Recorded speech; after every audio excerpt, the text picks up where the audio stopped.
आदरणीय उपराष्ट्रपति जी, आदरणीय स्पीकर महोदय, मंच पर विराजमान सभी वरिष्ठ महानुभाव और 140 करोड़ देशवासियों के प्रतिनिधि, सभी माननीय सांसदगण,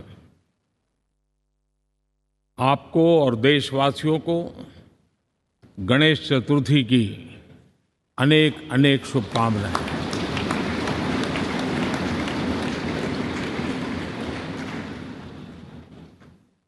आज नए संसद भवन में हम सब मिलकर के नए भविष्य का श्री गणेश करने जा रहे हैं।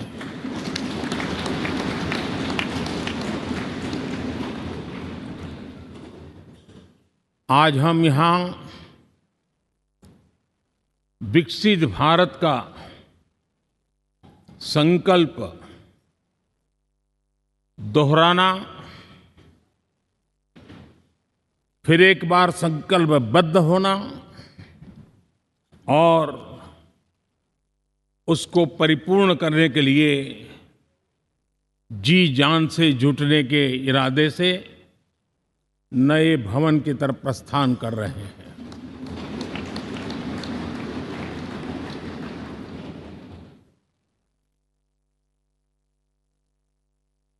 सम्माननीय सभागृह, ये भवन और उसमें भी ये सेंट्रल हॉल एक प्रकार से हमारी भावनाओं से भरा हुआ है। हमें भावुक भी करता है और हमें हमारे कर्तव्य के लिए प्रेरित भी करता है। आजादी के पूर्व ये खंड एक प्रकार से लाइब्रेरी के रूप में इस्तेमाल होता था, लेकिन बाद में संविधान सभा की बैठक यहाँ शुरू हुई और उन संविधान सभा की बैठकों के द्वारा गहन चर्चा विचारणा कर करके हमारा संविधान यहीं पर आकार लिया। यहीं पर 1947 में अंग्रेजी हुकूमत ने सत्ता हस्तांतरण किया, उस प्रक्रिया का भी साक्षी हमारा ये सेंट्रल हॉल है। इसी सेंट्रल हॉल में भारत के तिरंगे को अपनाया गया, हमारे राष्ट्रगान को अपनाया गया और ऐतिहासिक अवसरों पर आजादी के बाद भी सभी सरकारों के दरमियान अनेक अवसर आए जब दोनों सदनों ने मिलकर के यहाँ पर भारत के भाग्य को गढ़ने के पर विचार किया, सहमति बनाई और निर्णय भी किए। 1952 के बाद दुनिया के करीब 41 राष्ट्राध्यक्षों ने इस सेंट्रल हॉल में हमारे सभी माननीय सांसदों को संबोधित किया है।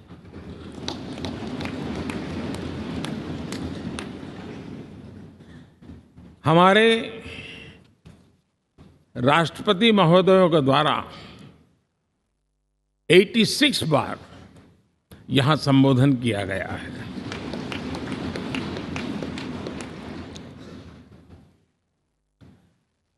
बीते 7 दशकों में जो भी साथी इन जिम्मेवारियों से गुजरे हैं, जिम्मेवारियों को संभाली है, अनेक कानूनों, अनेक संशोधन और अनेक सुधारों का हिस्सा रहे हैं।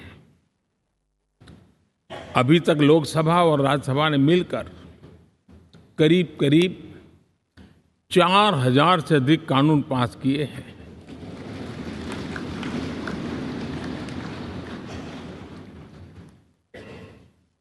और कभी जरूरत पड़ी तो जॉइंट सेशन के माध्यम से भी कानून पारित करने की दिशा में रणनीति बनानी पड़ी और उसके तहत भी दहेज रोकथाम कानून हो, बैंकिंग सर्विस कमीशन बिल हो, आतंक से लड़ने के लिए कानून हो, ये संयुक्त सत्र में पास किए गए हैं, इसी गृह में पास किए गए। इसी संसद में मुस्लिम बहन बेटियों को न्याय की जो प्रतीक्षा थी, शाहबानो केस के कारण कुछ गाड़ी उल्टी पार्टी पर चढ़ गई थी। इसी सदन ने हमारी उस गलतियों को ठीक किया और 3 तलाक विरुद्ध कानून हम सब ने मिलकर के पारित किया। संसद ने बीते वर्षों में ट्रांसजेंडर को न्याय देने वाले कानूनों का भी निर्माण किया। इसके माध्यम से हम ट्रांसजेंडर के प्रति सद्भाव और सम्मान के भाव के साथ उनको नौकरी, शिक्षा, स्वास्थ्य, बाकी जो सुविधाएं हैं, एक गरिमा के साथ प्राप्त कर सके, इसकी दिशा में हम आगे बढ़े। हम सभी ने मिलकर हमारे दिव्यांग जनों के लिए भी उनकी जरूरतों को देखते हुए, उनके एस्पिरेशंस को देखते हुए ऐसे कानूनों का निर्माण किया जो उनके लिए उज्जवल भविष्य की गारंटी बन रहे हैं। आर्टिकल 370 हटाने से लेकर वो विषय ऐसा रहा जो शायद ही कोई दशक ऐसा होगा कि चर्चा न हुई हो, चिंता न हुई हो और मांग न हुई हो। आक्रोश भी व्यक्त हुआ, सभागृह में भी हुआ, सभागृह के बाहर भी हुआ। लेकिन हम सबका सौभाग्य है कि हमें सदन में आर्टिकल 370 से मुक्ति पाने का, अलगाववाद,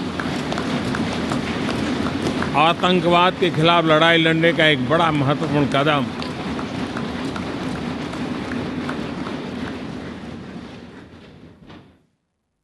और इस महत्वपूर्ण काम में माननीय सांसदों की, संसद की बहुत बड़ी भूमिका है।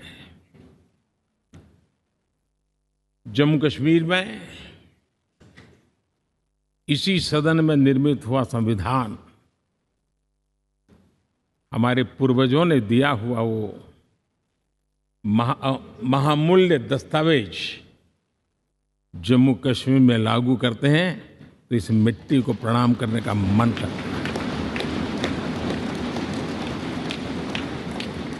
आज जम्मू और कश्मीर शांति और विकास के रास्ते पर चलने के लिए प्रतिबद्ध हुआ है और नए उमंग, नए उत्साह, नए संकल्प के साथ जम्मू कश्मीर के लोग आगे बढ़ने का कोई मौका अब छोड़ना नहीं चाहते हैं।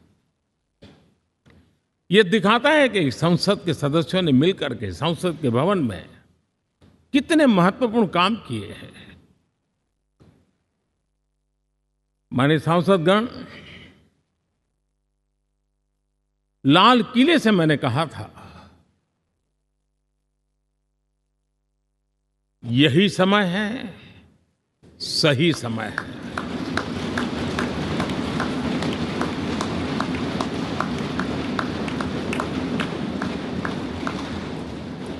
एक के बाद एक घटनाओं की तरफ हम नजर करेंगे।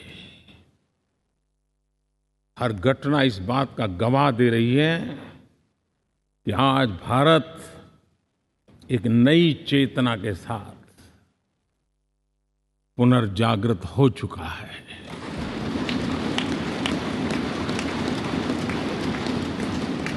भारत नई ऊर्जा से भर चुका है और यही चेतना, यही ऊर्जा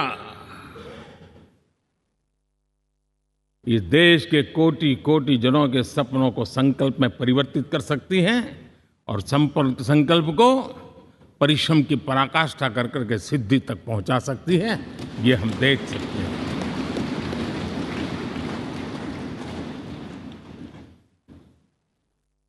और मेरा विश्वास है, देश जिस दिशा में चल पड़ा है, इच्छित परिणाम अवश्य प्राप्त होंगे।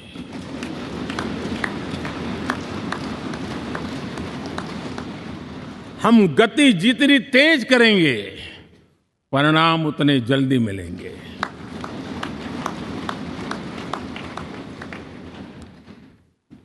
आज भारत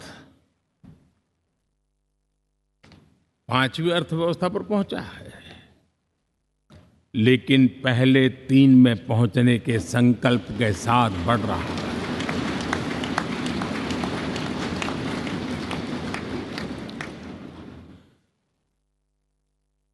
और मैं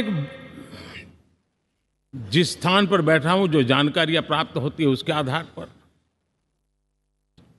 विश्व के गणमान्य लोगों से बातचीत करता हूं, उसके आधार पर मैं बड़े विश्वास से कह रहा हूं, हम में से कुछ लोगों की निराशा हो सकती है, लेकिन दुनिया आश्वस्त है कि भारत टॉप 3 में पहुंच के रहेगा।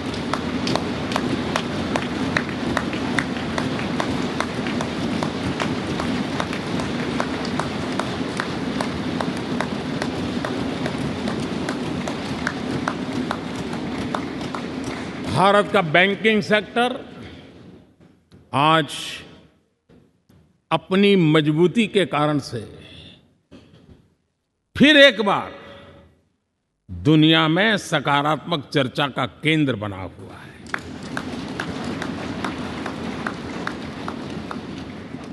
भारत का गवर्नेंस का मॉडल, यूपीआई,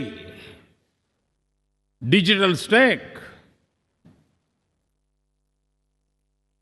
मैं इस G20 में भी देख रहा था, मैंने बाली में भी देखा। टेक्नोलॉजी की दुनिया को लेकर के भारत का नौजवान जिस प्रकार से आगे बढ़ रहा है, पूरे विश्व के लिए कौतुक भी है, आकर्षण भी है और स्वीकृति भी है।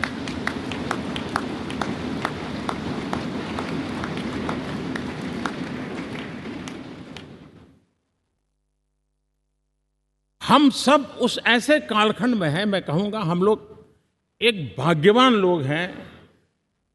ऐसी भाग्यवान समय में हमें कुछ दायित्व निभाने का अवसर आया है और हमारा सबसे बड़ा भाग्य है कि आज इंडियन एस्पिरेशंस उस ऊंचाई पर हैं जो शायद पिछले 1000 साल में नहीं रहे होंगे।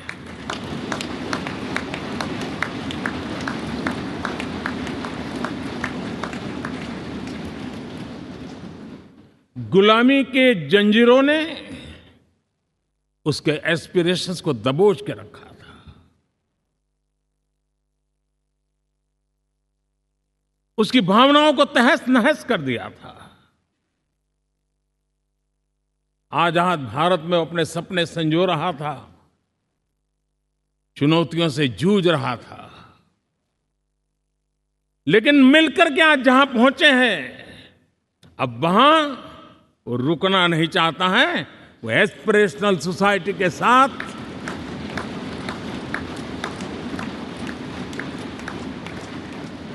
नए लक्ष्य गढ़ना चाहता है।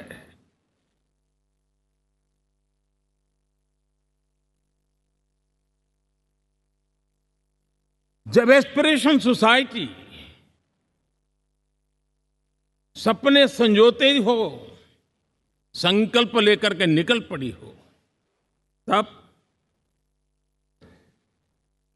पुराने कानूनों से मुक्ति पाकर नए कानूनों का निर्माण करके उज्जवल भविष्य के लिए एक मार्ग प्रशस्त करने का दायित्व हम सभी सांसदों का सविशेष होता है।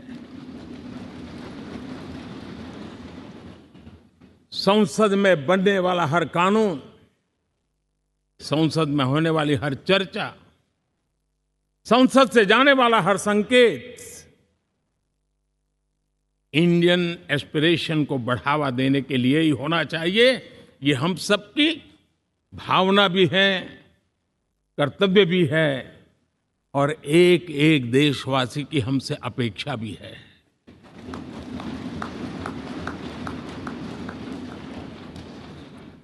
हम जो भी रिफॉर्म करें उसके मूल में इंडियन एस्पिरेशन सबसे सर्वोच्च पद पर होना चाहिए, प्राथमिकता पर होना चाहिए।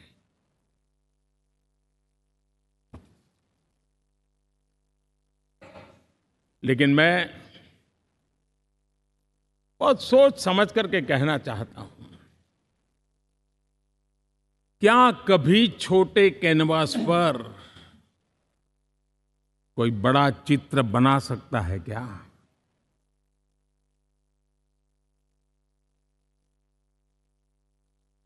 जैसे छोटे कैनवास पर बड़ा चित्र नहीं बन सकता, वैसे हम भी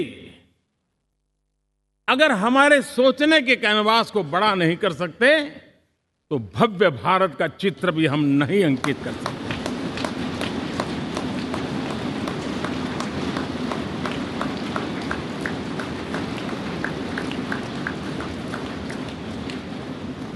पचहत्तर साल का हमारे पास अनुभव है। हमारे पूर्वजों ने जो कुछ भी रास्ते बनाए उससे हमने सीखा है। हमारे पास एक बहुत बड़ी विरासत है।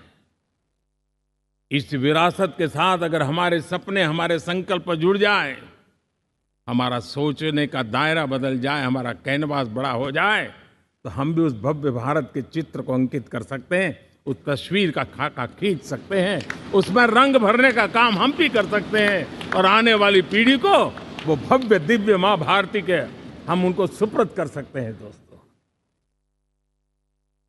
अमृतकाल के 25 वर्षों में भारत को अब बड़े कैनवास पर काम करना ही होगा। अब हमारे लिए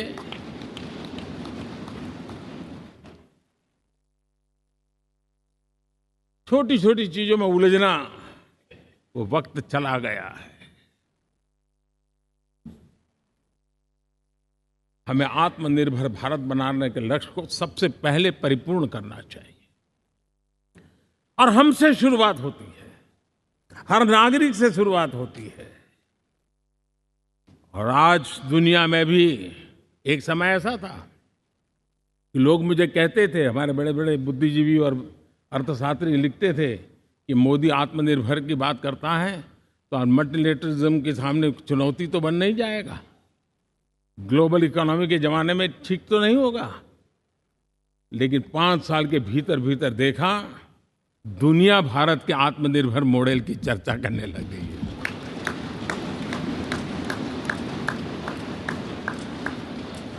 और कौन हिंदुस्तानी नहीं चाहेगा कि डिफेंस सेक्टर में आत्मनिर्भर हो, एनर्जी सेक्टर में हम आत्मनिर्भर हो, एडिबल ऑयल, क्या इस देश को आत्मनिर्भर नहीं होना चाहिए? कृषि प्रधान देश हम कहते हैं, खाने का तेल क्या अब देश बाहर से लाएगा? बहुत समय की मांग है कि हमें आत्मनिर्भर भारत को संकल्प को पूरा करना, ये हम सबका दायित्व है। उसमें दल आड़े नहीं आते हैं, सिर्फ दिल चाहिए, देश के लिए चाहिए।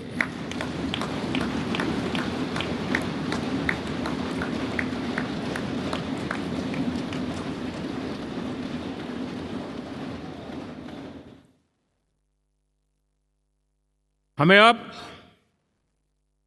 मैन्युफैक्चरिंग सेक्टर में दुनिया में सर्वश्रेष्ठ बनने की दिशा में ही कदम रखने होंगे। और मैंने एक बार लाल किले से कहा था, जीरो डिफेक्ट जीरो इफेक्ट। हमारे प्रोडक्ट में कोई डिफेक्ट ना हो, हमारी प्रक्रिया में पर्यावरण पर कोई इफेक्ट ना हो, ऐसा जीरो डिफेक्ट जीरो इफेक्ट वाला हमें दुनिया के सामने मैन्युफैक्चरिंग क्षेत्र में जाना हो। हमारे डिजाइनर,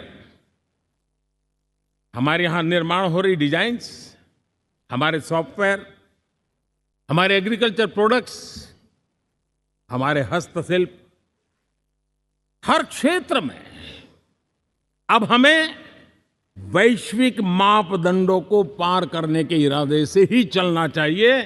तब जाकर के विश्व के अंदर हम अपना झंडा फहरा सकते हैं।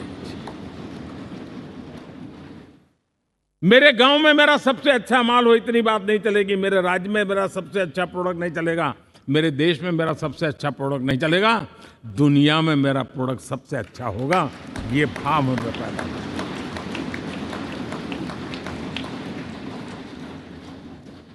हमारी यूनिवर्सिटीज दुनिया के अंदर टॉप रैंकिंग में आए, अब इसमें हमें पीछे नहीं रहना है।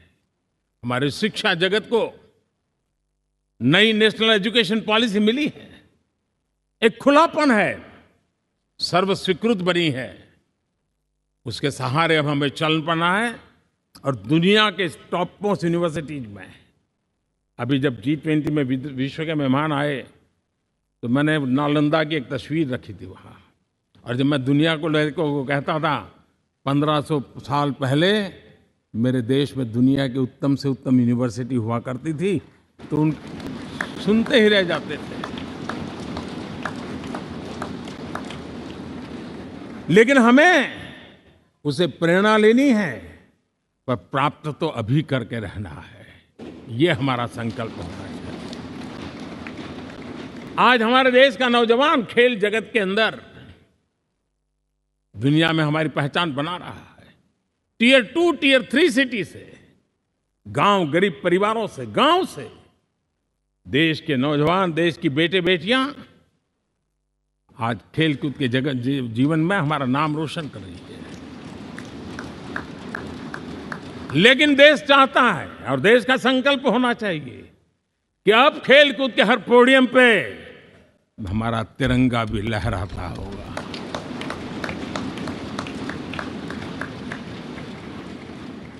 हमें अब पूरा हमारा दिमाग क्वालिटी पर फोकस करना ही होगा, ताकि हम विश्व की आशा अपेक्षाओं के अनुकूल और भारत के सामान्य मानव के जीवन में भी क्वालिटी ऑफ लाइफ के प्रति जो एस्पिरेशन बढ़ा है, उसको हम एड्रेस कर पाए। और जैसे मैंने कहा कि हम भाग्यवान हैं कि हम उस समय काम कर रहे हैं जब समाज अपने आप एक एस्पिरेशनल सोसाइटी है। हमारा और भी एक भाग्य है कि हम उस समय हैं जब हिंदुस्तान युवा देश है। हम दुनिया में सबसे ज्यादा जन आबादी वाला तो देश बने ही हैं, लेकिन सबसे बड़ी आबादी, उसमें भी सबसे युवा, ये पहली बार हुआ है।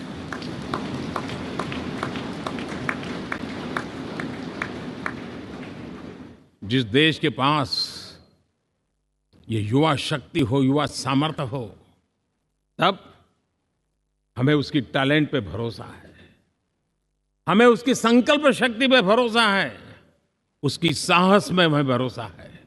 और इसलिए हम चाहते हैं कि दुनिया में भारत का युवा अग्रिम पंक्ति में नजर आना चाहिए। वो स्थिति पैदा होनी चाहिए। आज पूरी दुनिया को स्किल मैन पावर की बहुत बड़ी जरूरत है, और भारत विश्व की इस आवश्यकता की पूर्ति के लिए अपने आप को सज्ज कर सकता है और उन आवश्यकताओं को पूरी कर करके दुनिया में अपनी एक जगह भी बना सकता है। और इसलिए विश्व में उनकी आवश्यकता के लिए किस प्रकार के मैन पावर की जरूरत है, किस प्रकार के उनको ह्यूमन रिसोर्स की जरूरत है, उस स्किल मैपिंग का काम भी चल रहा है। और उस स्किल मैपिंग के अनुसार भारत के अंदर स्किल डेवलपमेंट की तरफ हम बल दे रहे हैं। और जितना ज्यादा हम स्किल डेवलपमेंट पर बल देंगे, भारत के नौजवानों का सामर्थ्य विश्व में अपना डंका बजाने में कोई कमी नहीं रखेगा। और हिंदुस्तानी जहां गया है उसने अच्छाई की छाप छोड़ी है, कुछ कर गुजरने की छाप छोड़ी है। ये सामर्थ्य हमारे अंदर पहले से पड़ा हुआ है। और हमारे पहले जो लोग गए हैं उन्होंने इससे छवि भी बना के रखी हुई है। आपने देखा होगा पिछले दिनों करीब 150 नर्सिंग कॉलेज एक साथ खोलने का निर्णय किया। पूरे दुनिया में बहुत बड़ी रिक्वायरमेंट है नर्सिंग की। हमारी बहन, हमारी बेटियां, हमारे बेटे उस क्षेत्र में दुनिया में पहुंच सकते हैं, आसानी से पहुंच सकते हैं। पूरे विश्व की जरूरत है। और ये तो मानवता का काम है जिसमें हम पीछे नहीं रहेंगे। आज मेडिकल कॉलेजेस का इतना व्यापक रूप से निर्माण, देश की आवश्यकता तो पूरी करनी ही करनी है, दुनिया की आवश्यकताओं में भी योगदान दे सकते हैं।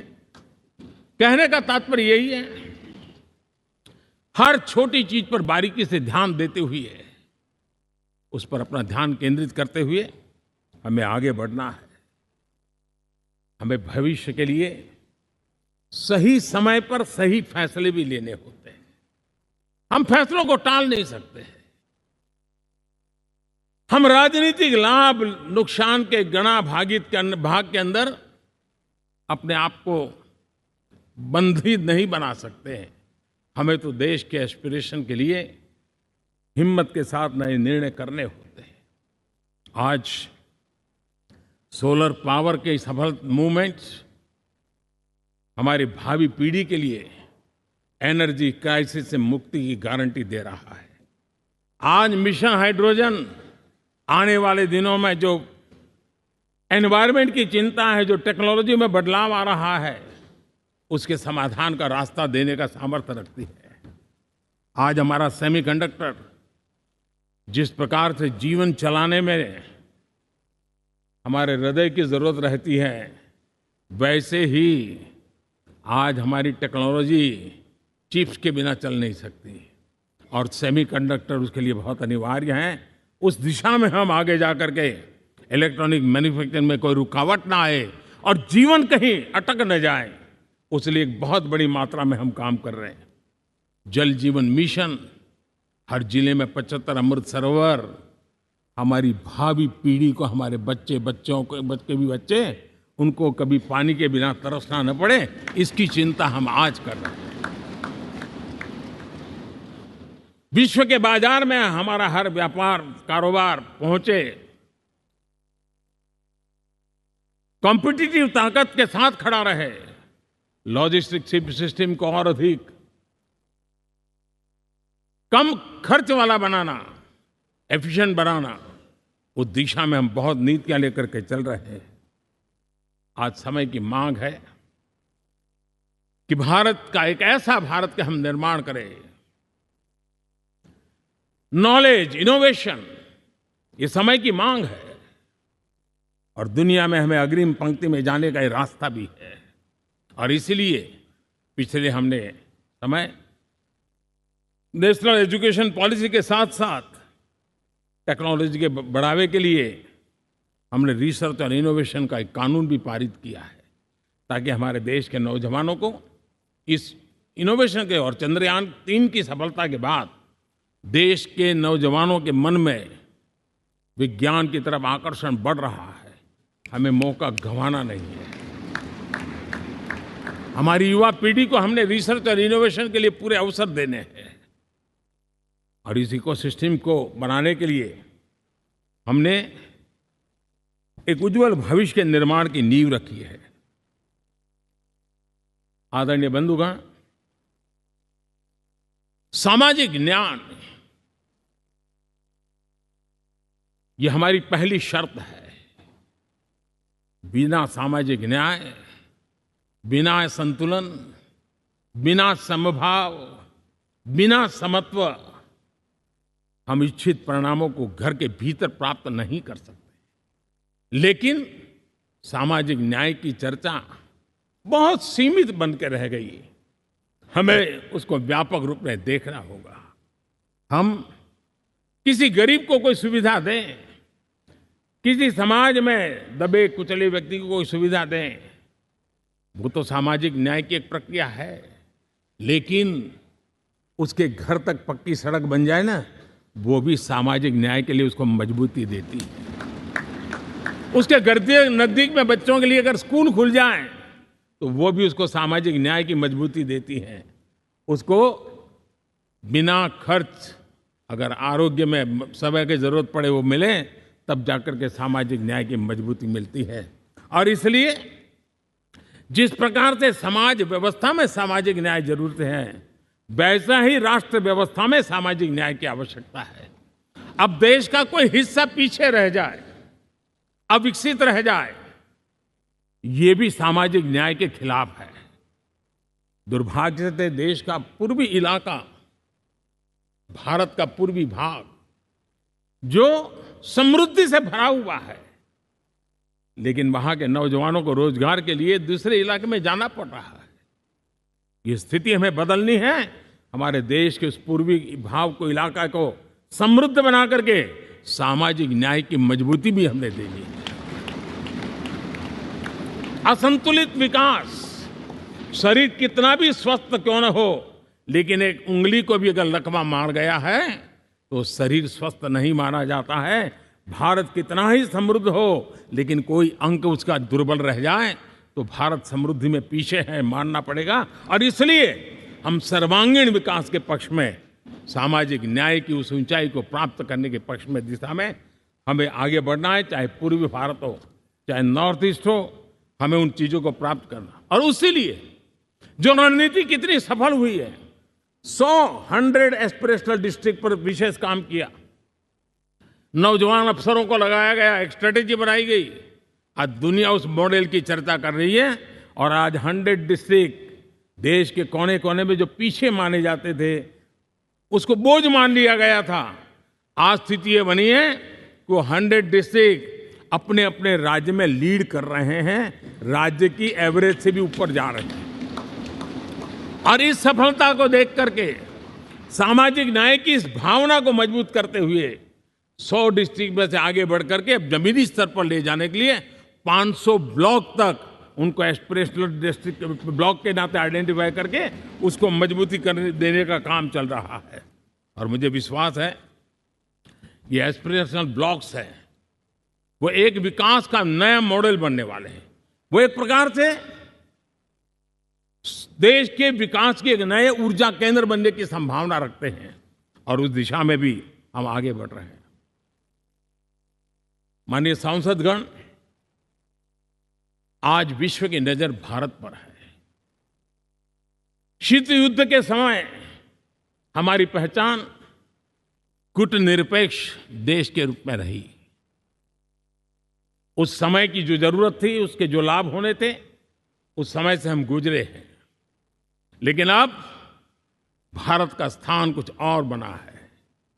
और इसलिए उस समय कूटनिरपेक्ष की अवस्था आवश्यक होगी।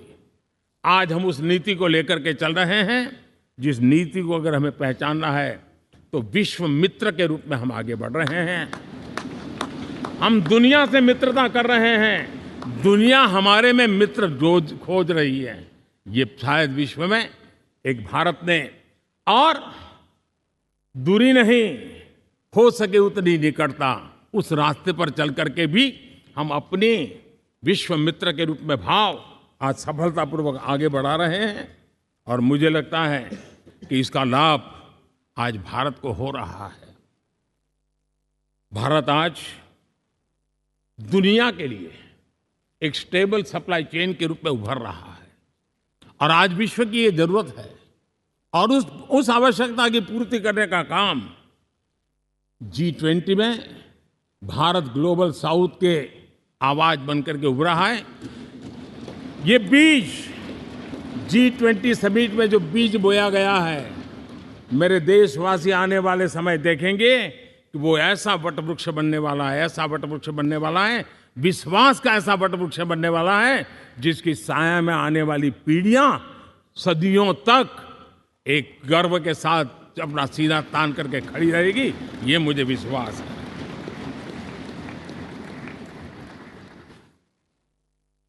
इस G20 में एक बहुत बड़ा काम हमने किया है, बायोफ्यूल अलायंस का।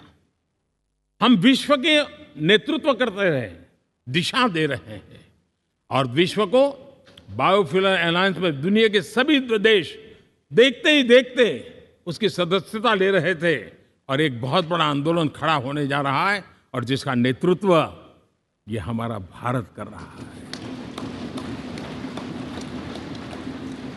छोटे छोटे महाद्वीप, उनके साथ भी आर्थिक कॉरिडोर बनाने की दिशा में हमने बड़ी मजबूती के साथ कदम उठाए हैं। आदरणीय बंधुगण, आदरणीय उपराष्ट्रपति जी, आदरणीय स्पीकर महोदय, आज हम यहां से विदाई लेकर के नए भवन में जा रहे हैं, संसद के नए भवन में बैठने वाले हैं, और ये शुभ है, गणेश चतुर्थी के दिन बैठ रहे हैं।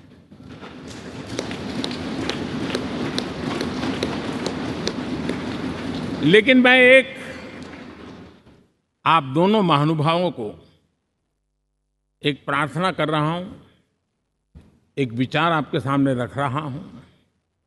मैं आशा करता हूं कि आप दोनों मिलकर के उस विचार पर जहां भी जरूरत पड़े मंथन करके कुछ निर्णय अवश्य कीजिए। और मेरी प्रार्थना है, मेरा सुझाव है कि अब हम जब नए सदन में जा रहे हैं, तब इसकी गरिमा कभी भी कम नहीं होनी चाहिए।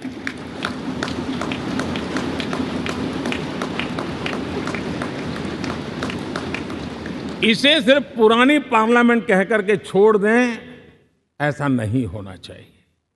और इसलिए मेरी प्रार्थना है कि भविष्य में अगर आप सहमति दे दोनों महानुभाव, तो इसको संविधान सदन के रूप में जाना जाए।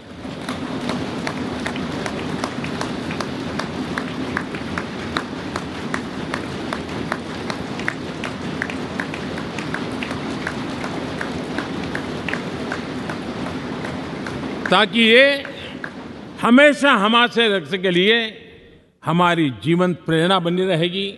और जब संविधान सदन कहेंगे, तब उन महापुरुषों का याद भी उसके साथ जुड़ जाएगी जो कभी संविधान सभा में यहाँ बैठा करते थे, गणमान्य महापुरुष बैठा करते थे।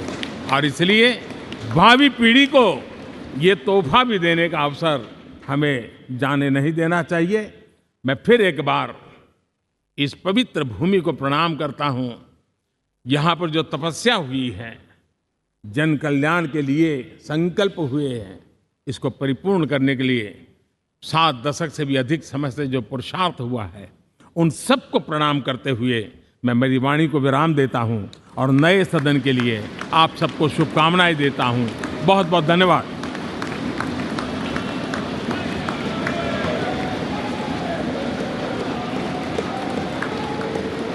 बहुत बहुत धन्यवाद मान्यवर। अब मेरा विनम्र निवेदन माननीय उपराष्ट्रपति जी